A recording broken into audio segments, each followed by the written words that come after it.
Hello, everybody. Welcome to Choices Finding Your Joy. I am very happy today to share with you a very special man. His book is absolutely amazing.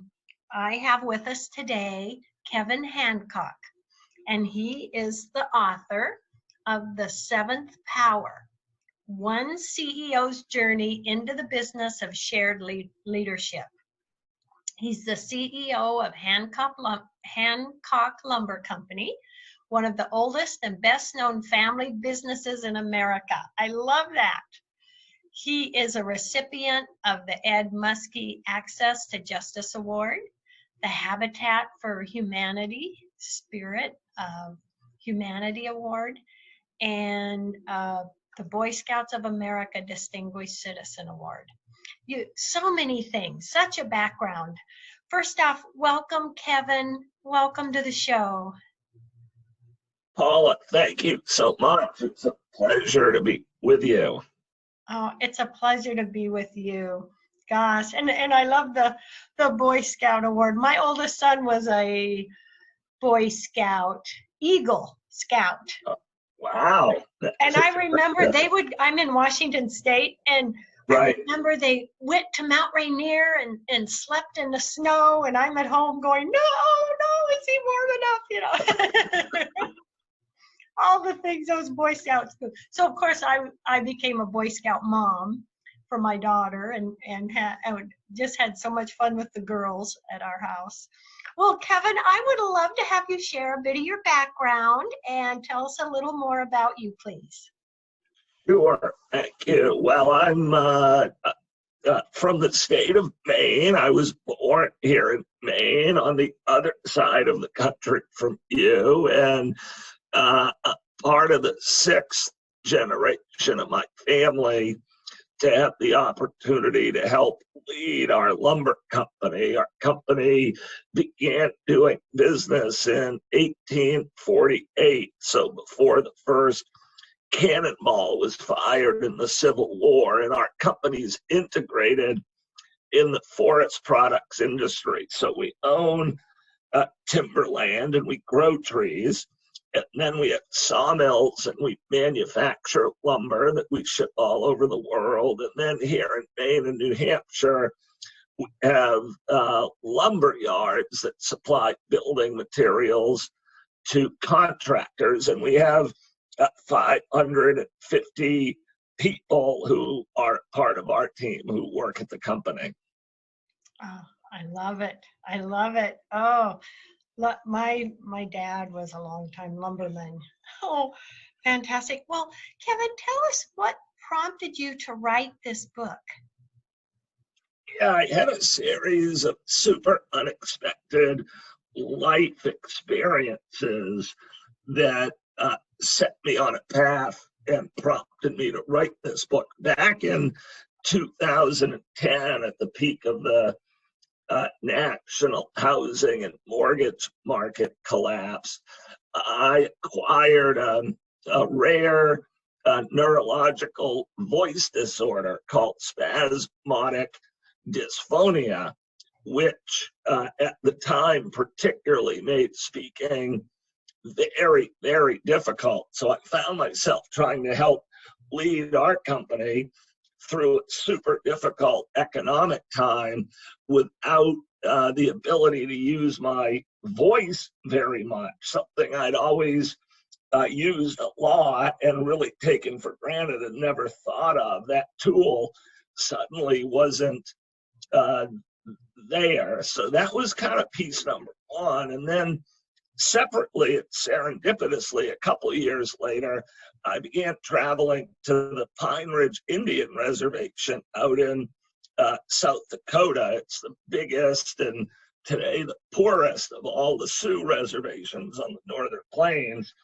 And there, with the backdrop of my own voice, I encountered what struck me as an entire community that felt like a piece of its voice had been missing or taken or was stolen. And all of that got me thinking about how easy it is for humans to lose a piece of their voice in this world, and that maybe through the leadership position I had at our company, the partial loss of my own voice could actually be a bit of an invitation to a different leadership model that strengthened the voices of others. Oh, I love that. I love that. The title, the seventh power. Tell us what is the seventh power, Kevin? Yeah, so seventh power is a Sioux concept. Their sacred symbol is the medicine wheel, which traditionally represents what they speak of as the six great powers: the power of the west, north, east, south, sky, and earth. But on one of my early trips to Pine Ridge, I had someone there who knows the old ways, as they call them at Pine Ridge, and showed me that at the center of the wheel, a seventh power exists. And that seventh power is you. It's me. It's the individual human spirit. And that we all come from that same sacred source of energy that everything else comes from. And so the seventh power is really representative of honoring and focusing on releasing the individual human spirit within our organizations. And it kind of reminds me of Rudyard Kipling's iconic line from the Jungle Book, the strength of the pack is the wolf. And it's really that fundamental idea that if every individual feels healthy and heard and valued, that is the best way for an entire society to be healthy, heard, and valued. So it's kind of an individual-centric approach to community wellness. Oh, I love that. I love that. And it's so true. I mean, we really are all connected energetically, aren't we?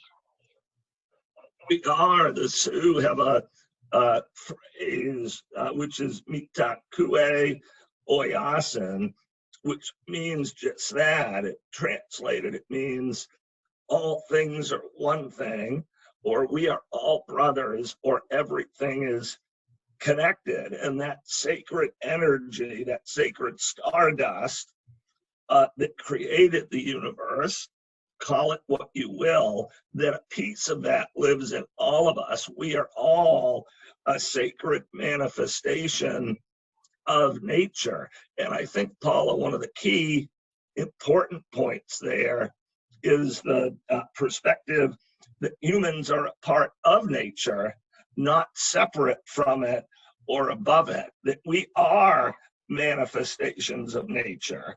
And that sacred energy of nature, a unique piece of that, lives within us all. Yes, that is so true. I mean, in my opinion, we are connected to the animals. We are connected to the planet. We are all connected. We're all that energy, aren't we?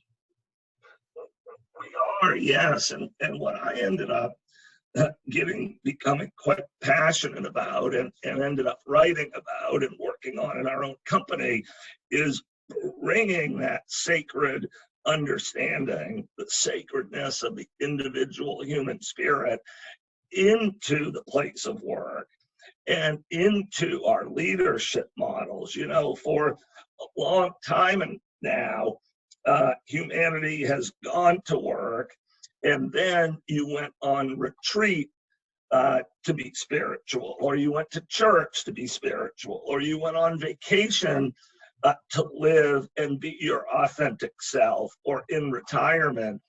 And I think this is a day and age here in the 21st century where we should bring those energies together, and the world of working and creating would be so much better off if it was united with the world of spirit. So a lot of this book is really about how to bring that celebration of the individual human spirit into the workplace and into our leadership models. Yes, I love that. Something you say in your book that I just loved, Kevin, was separateness is an illusion. I love that. Speak about that a little bit, please. This is something that most indigenous communities who live in close proximity to nature understand, that there is no separateness, that everything is connected. But in our modern world, that's not really how we've structured society, that it's very tribal and divided. I'll give you a quick example, but the examples are everywhere. Every time I leave the Pine Ridge Indian Reservation in South Dakota and drive west, I come to the Wyoming border, and in the middle of this sea of grass, there's a sign that says, "Welcome to Wyoming." And I always picture, say, flashing back in time to a Sioux tribe in the 19th century, moving across the plains, coming to the "Welcome to Wyoming" sign, and contemplating what that even means and why is it even here. That we have surrounded ourselves with human constructs that we've come to believe without thinking are real, but they're really not real. And more importantly, when you look at the biggest challenges that humanity faces today, as well as the biggest opportunities, they're global.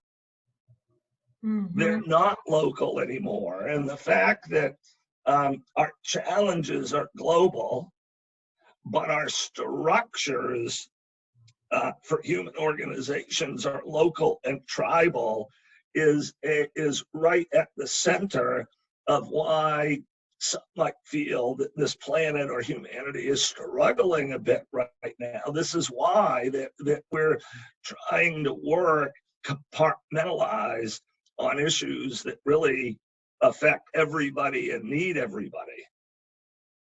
Yes, yes, that is so true. And something else in your book that I really enjoyed, Kevin, was the biggest changes we can make always come from within. Leadership, it turns out, is an inside job. Oh my gosh, that's a powerful statement. That was a transformational learning for me. When I was younger and prior to my voice condition, I was very externally focused as a leader. I thought leadership was primarily about paying attention to what other people were doing and trying to get other people to do things differently. My voice condition made me sit still. It made me listen, and it helped me look inward. And it really got me focused on following that path that Gandhi spoke of, which is to become the change you wish to see. And what I found from a leadership standpoint as a CEO is when I started worrying about others a bit less, meaning not their well-being, but worrying about what they should be doing and how they should be doing it. And I started focusing on myself a bit more, I became so much more effective and management became so much easier. So today at Hancock Lumber, I actually encourage all of our managers and supervisors to manage and supervise others a bit less and themselves a bit more. I found that getting myself right is pretty darn close, Paula, to a full-time job. Yes, yes. And that the best way I can influence positive change is to try to become that change myself. When we think about it, it's intuitive, but who's the person all of us can have the most influence over? It's ourselves. Yeah. That's where it starts, isn't it? With Yes, ourselves. it You know, is. And then this really connects back to confidence in the seventh power. It's the belief that everyone is lovely, that everyone's capable of growth and improvement, and that you don't need to guide or direct or boss everyone toward self-improvement. What you really need to do is to create a safe culture and platform where everyone can do that in a supported way for themselves. yes, I love that. And wouldn't you say, as a leader, really you are influencing others so much by who you are, your moves and your words, which is what's inside you. And you Yes, really influence that way. yes, no, exactly.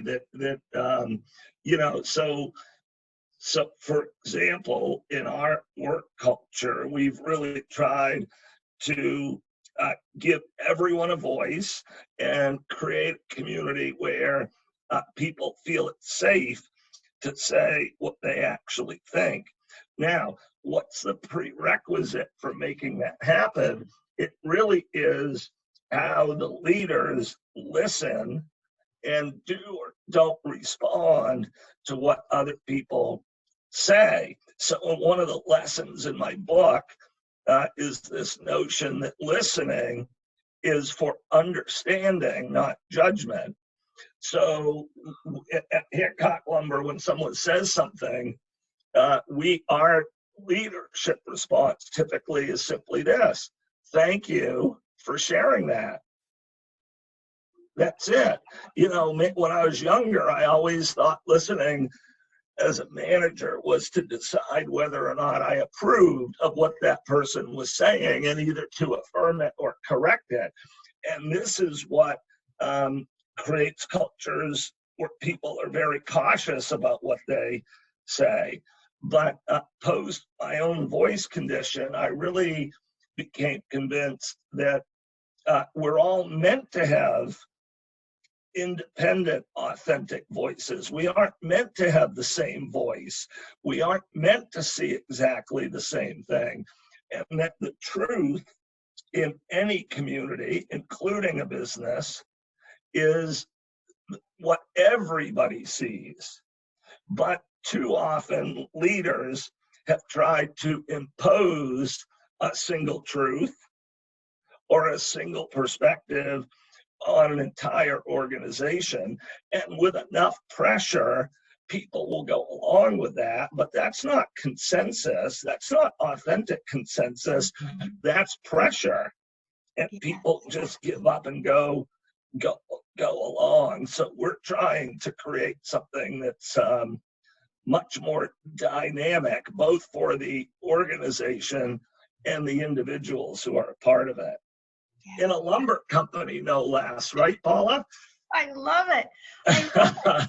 But you know, that is so true, Kevin, that by giving everyone independence of their voices, they can all contribute to a lumber company, to any company, any group, because all that contribution really just helps everyone, doesn't it? Helps it Yes, it does. grow. And not just in a professional business setting, but helps everybody as an individual. I have a question on the back cover of my book that that drives, for me, everything we're talking about. And that question simply is this: what if everybody on earth felt trusted, respected, valued, and heard? Oh my gosh. What might change? And Oh, intuitively, when that question is raised, everybody knows the answer. Probably everything would change. it might be the single recipe to essentially every human social problem that you can think of. Yes. Yes, I agree. It would be huge, Kevin. Right. And so then you say, okay, well, um, where can we create communities where adults can feel trusted, respected, valued, heard, and safe? And I believe perhaps, somewhat of a surprise, but to me it's super obvious. I believe that the place of work is a great place for that to happen. First, Paula, because so many people work globally, 3 billion people work. And second, because work will be so much more dynamic and productive and effective in a culture where everyone feels trusted, respected, valued, and heard. We have structure at school that will get us maybe to age 18 or 22, but we all know now that we're just starting to grow then. We're just starting to come into ourselves. So we've got to think about the mission of work more broadly. I think this is a super important point. We make lumber and we want to do it exceptionally well, but that's not the purpose of the company. The purpose of the company is to be valuable in more than just economic ways to the people that work here. I love it. Yes, because, to be valuable as support and contributing in the creation, the ideas, all of that is going to come through economically because Correct. the company will thrive. Yeah, I started to say, Paula, that in that approach, corporate performance becomes the outcome of a higher calling. It will improve, but that's not the purpose. The purpose is to be meaningful to the people who work at the company. And if you do that, they will take care of the rest. They will thrill the customer and show great care for the company in return. So I talk about that now as really the idea of creating an employee-centric company where the first focus of the company is the people who work there. And if you get that right, those people will take care of everything else. I love it. I love it. With a few minutes left in the show, Kevin, what last words do you want to share with everyone today? Well, I think that's a great question because so much comes to mind, but I think I would say that done correctly, being selfish is selfless. And so the idea would be all of us focusing a little more on ourselves, trying to get ourselves right, if you will, trying to find the best version of ourselves, but really trying to find our own true voice and think about those ideas or activities or places that make us light up. Because it's that iconic thought that when we each do or live in a way that makes us light up, that is our gift to humanity. And this is really what the seventh power is all about. Your pathway to contributing to the larger good of society lies within you, not outside you. Yes. Oh, that is so powerful. And just imagine when we all allow ourselves to be a light and to shine to others. Oh my gosh, the earth will glow. Yes. Yeah. It's the power. The seventh power is the gateway to unleashing everything we could want in our lives, for our families, for our communities and in this world. Yes. And it's right there with us always. That's the other thing about the Lakota medicine wheel. The seventh power is in the center. So wherever you go, for you, you are right now in the center. I am in the center. Everyone is in the center. And it's really about focusing on the center as a way to contribute to the whole. And that's something we all can do individually, and that leaders can really create some very different corporate platforms to help others really embrace their own seventh power. This has been so great, Kevin. Thank you so much for all your wonderful words. And I would love you to tell everyone before we go where they can get a copy of your book. Yes, thank you so much. So the book's available wherever books are sold. So right on Amazon or BarnesandNoble.com, you'll find the book, or you can go to my website, which is KevinDHancock.com, and you can communicate with me there as well. But it was a great pleasure and honor to be on your show, Paula. Thank you. Thank you, Kevin. I'm just thrilled to have had you join us today and so grateful. Love, hugs, and blessings to you, and to everyone, love, hugs, and blessings. Thank you, Kevin. Bye. Bye, everyone. Thank you.